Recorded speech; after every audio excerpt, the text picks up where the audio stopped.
Hello my dear students, I hope you all are in good health. Students, in our previous video we have started the chapter photosynthesis.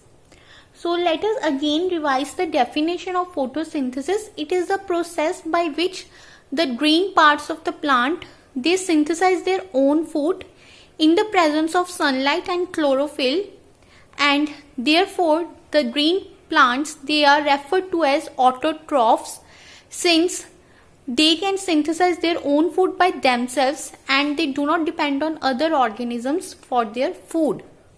So in previous video we have also studied the basic process of photosynthesis, and in that we have studied that all the plants, they have a transport system which consists of two types of plant tissues, that is xylem and phloem. Xylem, it deals with the transportation of water and phloem was dealing with the transport of food. Then we have also studied the photolysis of water. So photolysis of water means splitting of water molecule into hydrogen ions and hydroxyl ions. Then subsequently a series of chemical reactions occur in which the oxygen was formed from the hydroxyl ion and it was further released into the atmosphere, and hydrogen ions, they combines with carbon dioxide to form glucose. Then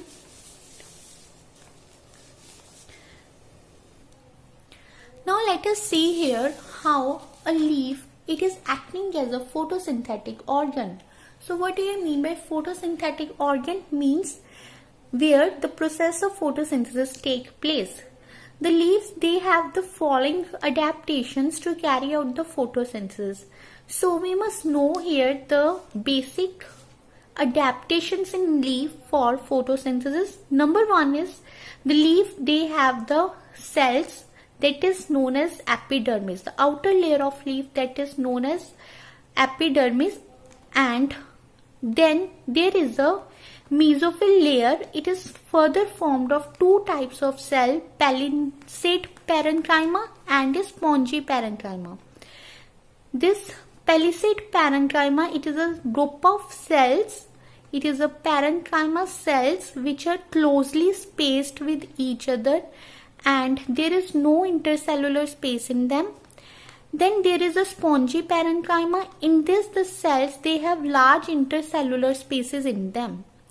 And then comes the lower epidermis, which have stroma. Stroma is a pore or an opening for the exchange of gases, that is carbon dioxide, which the plants require for the process of photosynthesis to prepare the food, will enter through this stroma into the leaf. Then from here also the oxygen which is prepared by the leaf, it will move out and released into the atmosphere. So let us see here, all the green cells, they have chlorophyll, the photosynthetic pigment to trap solar energy. Chlorophyll is contained in the chloroplast, and so actual site for photosynthesis in the cell are chloroplast. One more thing you should know, that the leaves, they have broad and flat surface to absorb light and carbon dioxide. The leaves, they have stomata also for the entry and exit of carbon dioxide and oxygen respectively. Then what is stomata? Stomata is a minute pore in the epidermis of leaves.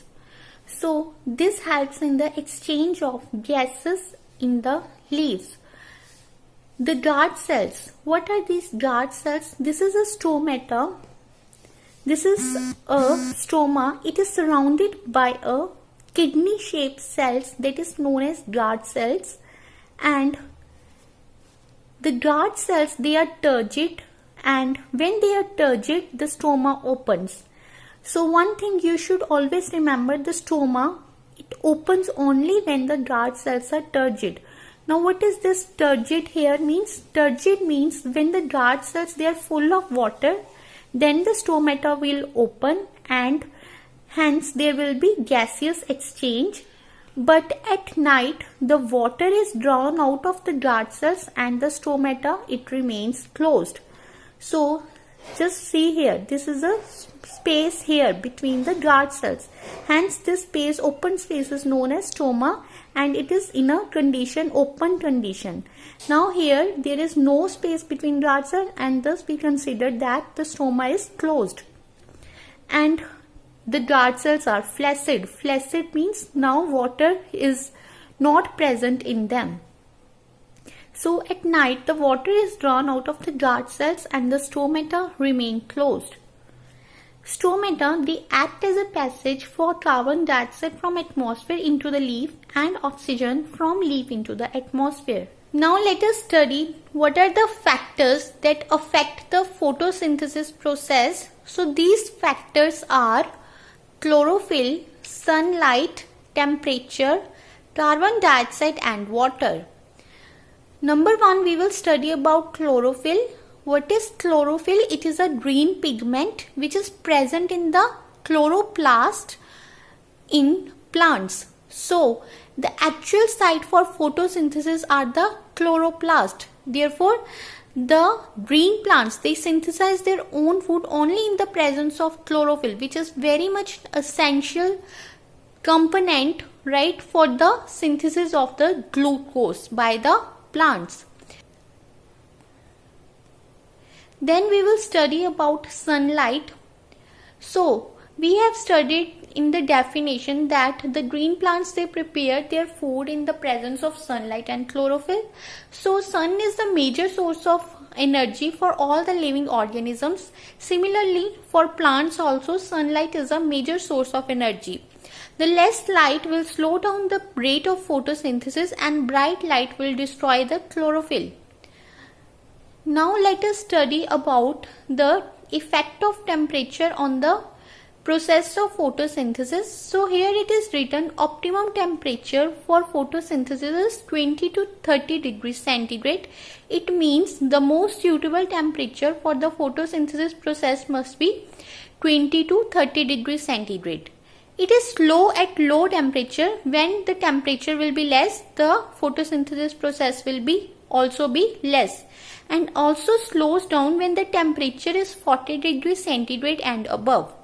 So when the temperature will be 40 degrees centigrade and above, then also the process of photosynthesis will also be slow. Why so this happens? Because the enzymes, being proteins, get denatured at very high temperature. The enzymes, they are basically the proteins, and the proteins, they get denatured. Denatured means they get destroyed at high temperature. Therefore, the optimum temperature for photosynthesis is 20 to 30 degrees centigrade. Then, let us study the effect of carbon dioxide. The rate of photosynthesis increases with an increase in carbon dioxide concentration up to 0.1%, beyond which the rate decreases. Then water. We have studied in the stomata also that when the water is drawn out from this guard cells, then the stoma closes at night. So reduced availability of water causes the closure of stomata, hence affecting the process of photosynthesis.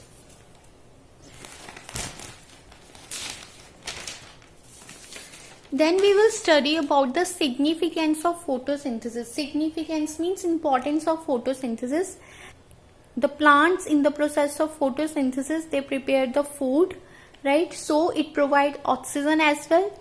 So let us see here, it provides oxygen for respiration to all living organisms, and food in the form of glucose is also synthesized by the green plants.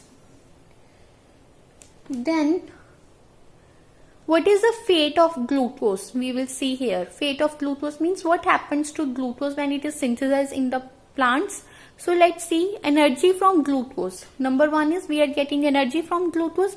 A part of glucose synthesized in leaves is immediately utilized by the cells where it is formed to release energy during respiration.